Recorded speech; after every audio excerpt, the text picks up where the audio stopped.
धन धन सतगुरु तेरा ही आसरा, हाजिर नाजिर जिंदा राम तेरा ही आसरा, बाबा मैनेजर साहब जी तेरा ही आसरा, बाबा वकील साहब जी तेरा ही आसरा, शाह मस्ताना बलोचिस्तानी जी तेरा ही आसरा, मेरी प्यारी सास संगत जी आपको मेरा धन धन सतगुरु, सभी प्रेमियों से सभी महात्माओं से मेरा धन धन सतगुरु तेरा ही आसरा।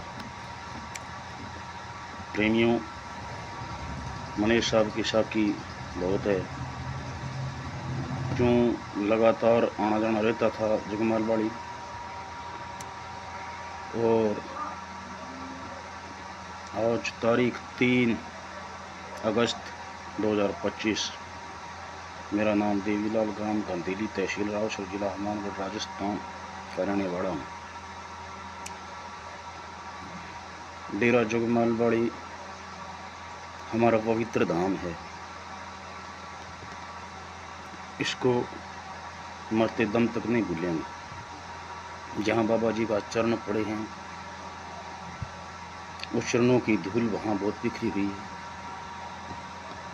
उस धूल को नमस्कार करते हैं, बाबा जी के डेरे को नमस्कार करते रहेंगे मरते दम तक। अगर मरते दम भी डेरा याद आ गया तो मुक्ति हो जाएगी।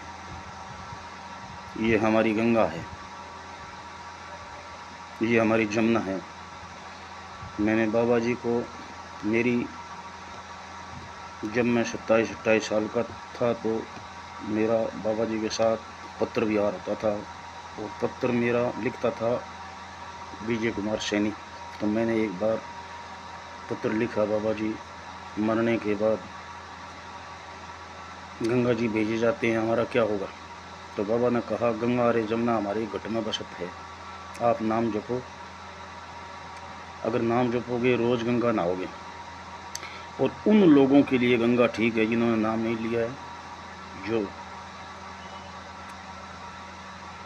दूसरे धर्मों के लोग हैं, सनातनी लोग हैं, उनके लिए गंगा जमुना ठीक है, परंतु तुम्हारे लिए अंदर ही गंगा जमुना है। बाबा जी ने वचन फरमाया, वचन भूलेंगे नहीं। एक बार की बात बताता हूँ, हम डेरे जा रहे थे जगमालवाड़ी,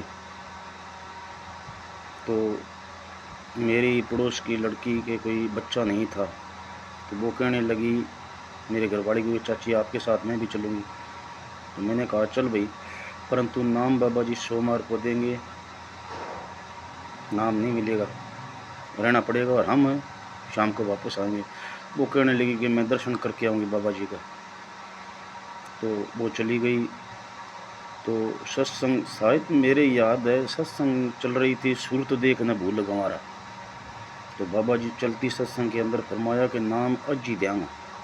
कुछ लोगों का मन खराब हो जाते हैं, तो मेरा मन ऐसे खराब होया था कि वो लड़की रहने के लिए कहेगी और हमारे को फुर्सत नहीं है। उस दिन जब बाबा जी से मेरी ज़्यादा कोई पहचान नहीं थी, लेकिन मैंने भी मन में ठाना कि आज बाबा जी को देखते हैं पहचानते हैं कि नहीं। तो मैंने उस दिन जामन के रूप में मैं गया, लादू राम ठाकुर को भी नाम मिला उस दिन, और उस लड़की को नाम मिला। तो मैं जामन होके उनके साथ गया था कि बाबा जी कुर्सी पर बैठे थे। तो बाबा जी हंस कर कहने लगे, अरे बेईमान तू किसको लाए हैं? मैंने कहा बाबा जी आप ही लाए हैं, कि इधर आगे बैठा दे। देखो बाबा जी अंतर्यामी को पता था। मैंने सोचा बाबा जी तेरे को भी कहेगा आगे बैठ जाओ, ऐसा खेल खिलाड़ी था वो। बाबा जी बड़े ही अंतर्यामी थे। तो बाबा जी की साखियाँ बहुत है। और बाबा मनीष साहब एक पूर्ण फकीर थे। तो एक बार हम डेरे में गए हुए थे, तो रात को गए हुए थे, सुबह हमें चलने लगे, तो कुछ हमने नाश्ता कर लिया, अचार और रोटी, रात की रोटी थी और अचार था, हमने खा लिया। तो जब हम चलने की तैयारी करी तो गेट के आगे हमारी अंदर गेट के पास जीप खड़ी थी, एक दो प्रेमी प्रसाद लेने के लिए चले गए। तो हमारा वो विजय कुमार सैनी कहने लगा कि दिल करता है बाजरी की रोटी और कड्डी हो। तो थोड़ी देर हुई, अंदर से एक प्रेमी भागा हुआ आ रहा था कि भाई क्या गंदीली की सत्संग है। नको जी हाँ। कि भाई रुको, अब ये अभी बाबा जी बाहर आए हैं और लंगर के लिए बोले भी लंगर खा के जाना है, और बाजरे की रोटी और कड्डी का हुक्म भी दे दिया बाबा जी ने, आपके लिए लंगर बन रहा है। धन्य है इस फ़कीर को। मैं ऐसा की और सुनाऊँ, परंतु मजबूरियाँ होती है, टाइम काफ़ी कम मिलता है, गरीब लोगों को टाइम नहीं मिलता। प्रेमी जी, मैं एक सच बात फरमाता हूँ, दुनिया कहती है डेरों में क्या रखा है। मेरी उम्र 70 साल हो गई है, 2 साल कम है। मैंने गौर से देखा है, बहुत लोगों को देखा है। जितने डेरे हैं, मैं किसी की बुराई नहीं करूँगा, पापों का भागीदार बन जाऊँगा। चाहे डेरा अभ्यास है, चाहे डेरा जगमालवाड़ी है, चाहे डेरा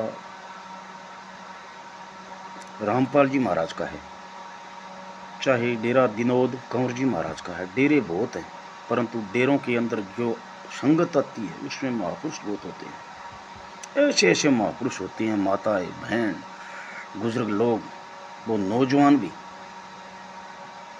जो जति सती होते हैं बहुत ज़्यादा, और गृहस्थ में रहकर भी भक्ति बंदगी करने वाले लोग होते हैं। धन्य उनको। बस यही है, इसको कामवास ना भूल जाता है, इसको अमृत मिलता है अंदर से। जैसे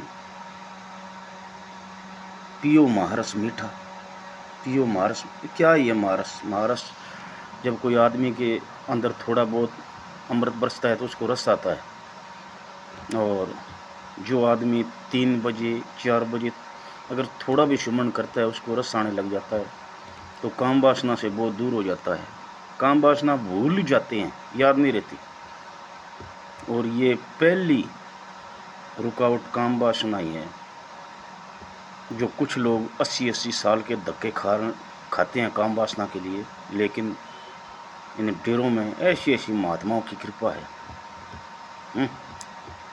तो ये महापुरुष की तरह ही रहते हैं। और बड़े बड़े धन्नाढ्य लोग हैं जो डेरों पर और अन्य लोगों पर बहुत खर्च करते हैं और 10वां हिस्सा भी निकालते हैं। क्यों? बेचारे पैसे वाले लोग होते हैं तो कोई कमी नहीं रखते, वो अंदर दिल में बस गया उनके राम। तो मेरी प्यारी साथ संगत जी, आज की साख कितनी है, अगर जिंदा रहा तो 2-3 के बाद और सुनाएंगे। धन धन सतगुरु, तेरा ही आसरा।